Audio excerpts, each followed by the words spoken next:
राजकीय रत्नागिरी आणि सिंधुदुर्गची जागा शिवसेनेचीच आहे, रामदास कदम यांनी भाजपाला सुनावलंय।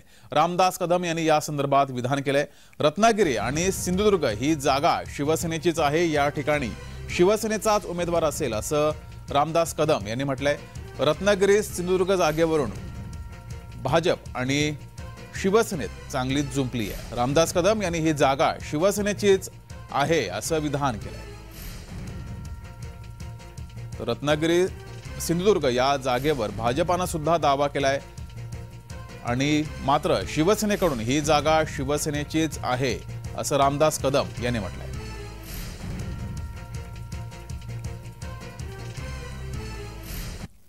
असं होत नाही। रत्नागिरीला पण सिटिंग जागा आहे, ती शिवसेनेची आहे, ती शिवसेनेची आहे।